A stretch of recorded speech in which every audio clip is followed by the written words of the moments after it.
অনুরাগের ছোঁয়া ধারাবাহিক পর্বে দেখা যায় দীপা আর সূর্য দুজনে একসাথে সাইট ভিজিটে যেতে থাকে। সূর্য দীপার দিকে অন্যরকম ভাবে তাকিয়ে থাকে আর দীপাও মিটিমিটি হাসে।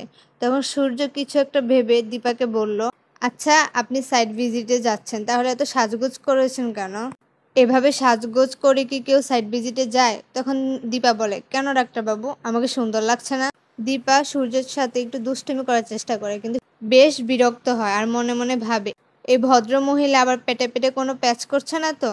কি চায় উনি? উনি আবার আমাকে ফাঁসিয়ে দেওয়ার চেষ্টা করছে না তো? না না না, কোনো কিছু হওয়ার আগে আমার কোনো একটা ব্যবস্থা করতেই হবে। তখন সূর্য হঠাৎ করে গাড়ি থামিয়ে দেয় আর বলে, গাড়ির একটা সমস্যা হয়েছে, একটু আপনি নেমে ধাক্কা দিবেন? তখন দিবা বলে, আমি নামবো? আপনি নামুন, আমি ড্রাইভ করি। তখন সূর্য বলে, না আমি ড্রাইভ করি, আপনি নেমে একটু ধাক্কা দেন। যেই দীপা গাড়ি থেকে নেমে গাড়িটা ধাক্কা দেয়, তখনই সূর্য দুষ্টুমি করে গাড়িটা চালিয়ে সামনের দিকে চলে যায়। এরই মধ্যে কুন্তলার পাঠানো গুন্ডাগুলো সেখানে চলে আসে আর দীপার হাতে হ্যান্ডক্লাব পরিয়ে তাকে জোর করে তুলে নিয়ে যাওয়ার চেষ্টা করে। এরই মধ্যে সূর্য লুকিং গ্লাসে দেখতে পারে যে দীপাকে কেউ জোর করে নিয়ে যাচ্ছে। তখন সূর্য গাড়ি থেকে নেমে গুন্ডাগুলোকে আস্তা মতো ধুলাই করে।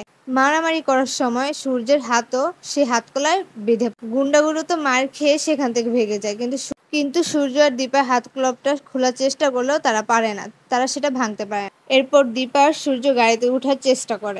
যেহেতু তাদের দুজনেরই হাত একই হ্যান্ড ক্লাবে আটকে গিয়েছে, তাই তারা দুজন দুই পাশ দিয়ে উঠতে পারে না। গাড়িতে ওঠার সময় দুজনেই দুজনের খুব কাছাকাছি চলে আসে এবং দুজনের প্রেমটা খুব ভালোই জমতে থাকে। অনেকদিন পর দীপা আর সূর্য কাছাকাছি, তবে এবার তারা গাড়িটা চালাবে কিভাবে?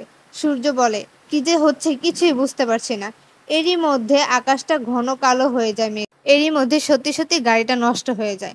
তখন দীপা কাউকে ফোন করতে চায়, কিন্তু নেটওয়ার্ক পায় না। অপরিচিত জায়গা, কোনো নেটওয়ার্ক নেই, চিনা পরিচিত কেউ নেই। এরই মধ্যে ঝড় বৃষ্টি শুরু হতে থাকে। তখনই দীপা দূরে একটি বাড়ি দেখতে পায় আর বলে, চলুন আমরা ওই বাড়িতে যেয়ে আশ্রয়, নিশ্চয় ওখানে কোনো লোক আছে, একটা বাড়ি যেহেতু দেখা যাচ্ছে। তখনই দীপা সূর্য দুজনেই মিলে ওই বাড়ি যায় আর বাড়িতে গিয়ে দেখে বাড়িতে কেউই নেই।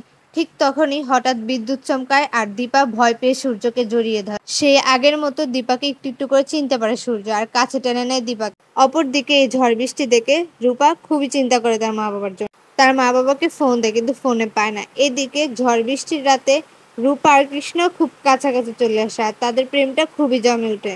তো বন্ধুরা, তোমরা এটাই চাও তো, যেন রূপা, কৃষ্ণ, দীপা এবং সূর্য সবাই কাছাকাছি চলে যায়? আমাকে কমেন্ট করে জানাবে আর আমার চ্যানেলটা সাবস্ক্রাইব করে রাখবে। ধন্যবাদ।